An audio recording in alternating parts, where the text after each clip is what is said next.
This video is about the famous people and celebrities who passed away in 1981 in the United States. This is the first episode. Before we proceed, please subscribe to our channel to support us.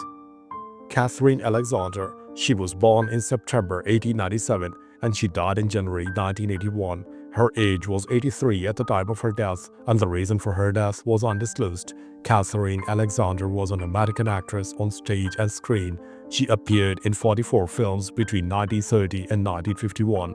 Alexander was born on September 22, 1897 in Fort Smith, Arkansas, the daughter of Joseph Hall, Josiah Alexander, and Suzanne Sophronia Duncan.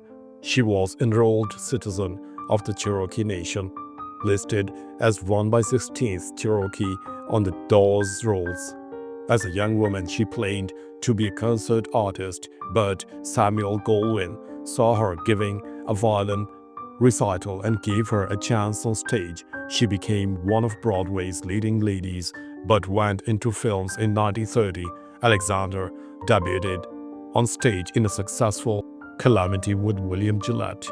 Her Broadway credits included Time for Elizabeth in 1948, Little Brown Jug in 1946, Letters to Lucerne in 1941, The Party's Over in 1933, Honeymoon in 1932, Best Years in 1932, and many others.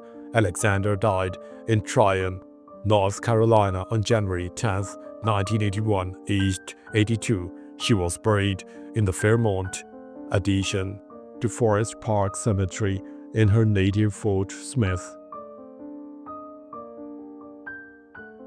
Beulah Bondi. She was born in May 1889 and she died in January 1981. Her age was 92 at the time of her death, and the reason for her death was pulmonary complications.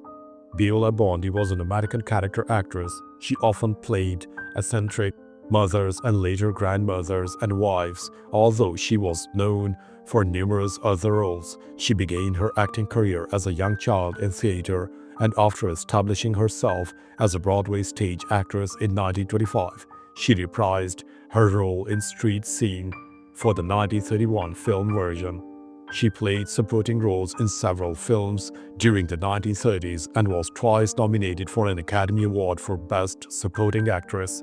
She played the mother of James Stewart in 4 films of Human Hearts, Vivacious Lady, Mr. Smith Goes to Washington in 1939, and It's a Wonderful Life in 1946. Although her height in Hollywood from the 1930s until the 1950s, Bondi never retired and she continued acting well into her later years. At the age of 87, winning an Emmy Award for her guest star role on The Waltons in 1976, Bondi died from pulmonary complications caused by broken ribs suffered when she tripped over her cat in her home on January 11, 1981. Her remains were cremated and her ashes scattered at sea. Richard Boone. He was born in June 1917 and he died in January 1981. His age was 63 at the time of his death, and the reason for his death was throat cancer. Richard Boone was an American actor who starred in over 50 films and was notable for his roles in westerns, including his starring role in the television series Have Gun, Will Travel. In his youth, Boone had attended the San Diego Army and Naval Academy in Carlsbad, California, where he was introduced to theater under the tutelage of Virginia Atkinson's. After the war, Boone used the GI Bill to study acting at the Actors Studio in New York. Boone debuted on Broadway theatrical scene in 1947 with Medea, starring Judith Anderson and John Gielgud. It ran for 214 performances. He was then in a production of Macbeth in 1948. Boone appeared in a short-lived TV series based on the play The Front Page from 1949 to 1950, and on anthology series such as Actors Studio and Suspense. In 1950, Boone made his screen debut as a Marine officer in Miles Toll's Halls of Montezuma in 1951. Fox used him in military parts in Call Me Mister in 1951 and The Desert Fox, The Story of Rommel in 1951. Boone died at his home in St. Augustine, Florida on January 10, 1981 due to complications from throat cancer. Matthew Beard. He was born in January 1925 and he died in January 1981. His age was 56 at the time of his death, and the reason for his death was pneumonia. Matthew Beard was an American actor. As a child actor, he was most famous for playing Stymie in the Our Gang short comedy films of 1930 and 1935.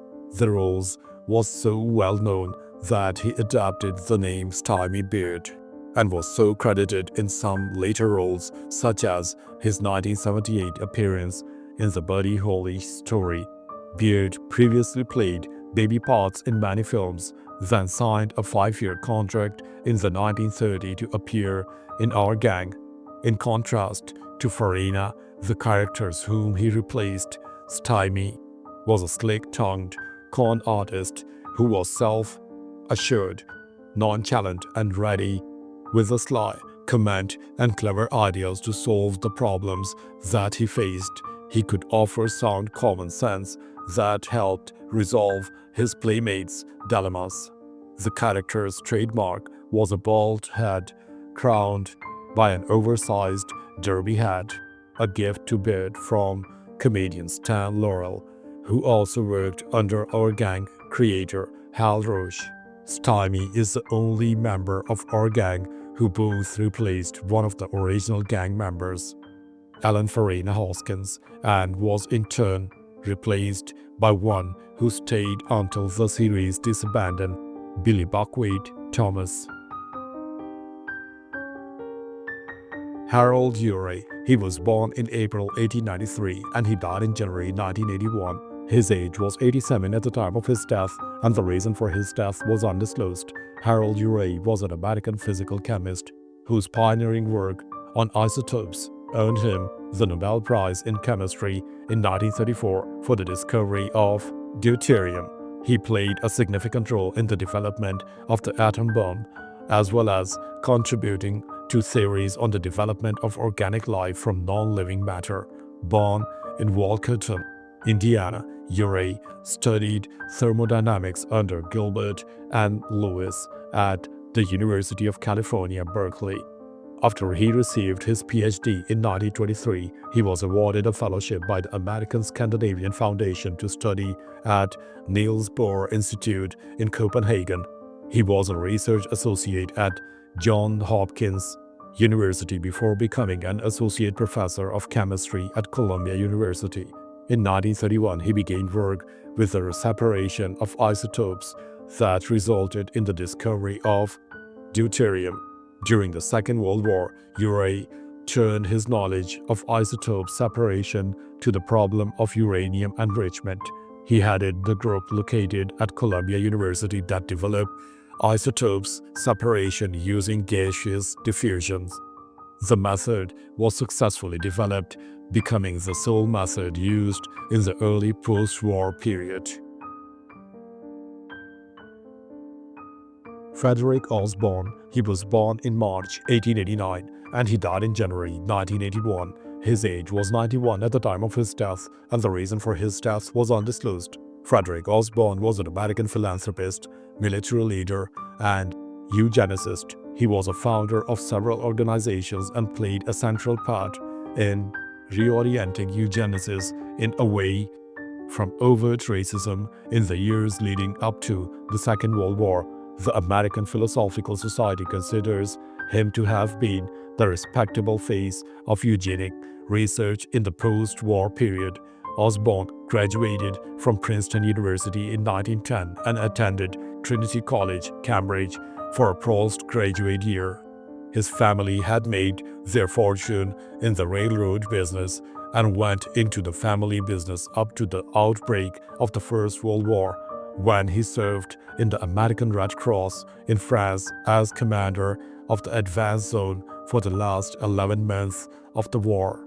In 1928, he retired from industry and became a research associate at the American Museum of Natural History, studying eugenesis, anthropology, and population. Many civil rights leaders alleged that even after the revelation of genocide in the Second World War, eugenic influences remained strong in the United States because of Osborne and other leaders of the Population Council. John Pascal. He was born in July 1932 and he died in January 1981. His age was 48 at the time of his death, and the reason for his death was cancer. John Pascal was an American playwright, screenwriter, author, and journalist.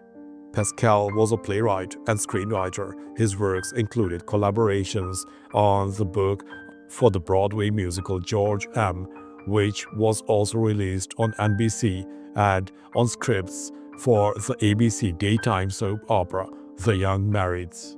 With his second wife, Pascal worked on various projects including The Young Marrieds and The Strange Case of Patty Hearst. The Pascals also worked with Miss Pascal's brother, Broadway playwright and librettist Michael Stewart, writing the book for George M. Pascal was a novelist as well as authoring such books as The Strange Case of Patty Hearst, The Jean Harlow Story, and The Marilyn Monroe, the complete story of her life, her loves, and her depths. Early in his career, he worked as a journalist and an editor for the New York Times. He later developed and wrote a weekly Sunday column for New York's Newsday, which ran until his death. His first wife was poet Donna J. Stone, with whom he had a son Matthew.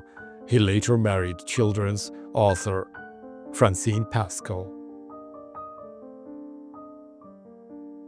Thanks for watching the video. Please don't forget to subscribe to our channel. Have a nice day.